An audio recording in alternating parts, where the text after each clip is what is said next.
முட்டிக்கிட்டதும் முட்டிக்காததும் சம்பந்தப்பட்டது தான் பிரம்மச்சரியம்னு நினைக்கிறவனுங்களும், அது சார்ந்து ஒருத்தர் பிரம்மச்சாரியா இல்லையான்னு முடிவெடுத்தவனுங்களும் எங்கேயாவது போய் முட்டிக்கோங்கப்பா.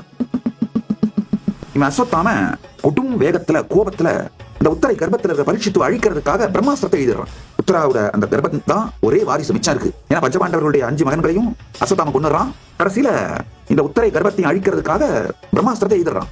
அர்ஜுனனும் பிரம்மாஸ்திரத்தை எழுதிடுறான். 2 பிரம்மாஸ்திரம் இடிச்சுக்கிட்டா முட்டிக்கிட்டா பிரம்மாண்டம் அழிஞ்சு போயிடும். சிருஷ்டி நஷ்டோ ஜாயதா. கிருஷ்ணனுடைய ஒரே திருப்படினா சிருஷ்டி அழியாமல் இந்த கண்ட்ரோல்டு கண்டிஷன்ஸ்ல இந்த ஆயுதங்கள் அழிக்கணுன்றதுக்காக தான் இந்த போரையே நடத்தினாரு. கடைசியில அந்த பர்பஸே முடிஞ்சு போய் 2 பிரம்மாஸ்திரமும் மேல வந்துட்டு இருக்கு. கிருஷ்ணர் அர்ஜுனனை கூப்பிட்டு ரிட்டன் வாங்க அப்படின்னு. அர்ஜுனன் ஒபீடியன்டான சீடன்றதால சரின்னு ரிட்டன் வாங்கிடுறான். அஸ்வத்தாமன் ரிட்டன் வாங்க சொன்னா வாங்க முடியாதுன்னு. உடனே கிருஷ்ணர் வந்து அடுத்த நிலைமைக்கு போறாரு.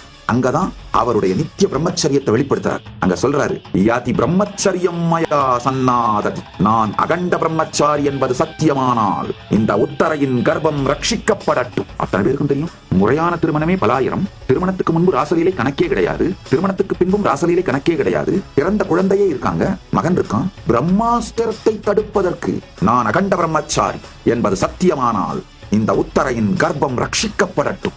அண்ட பிரம்மாண்டத்தையும் அழிக்கக்கூடிய பிரம்மாஸ்திரம் நடுநடுங்கி போய் வணங்கி விட்டு வெளியேறி விடுகின்றார். இந்த கர்ப்பத்தை காப்பாற்றி விடுகின்றார் கிருஷ்ணன்.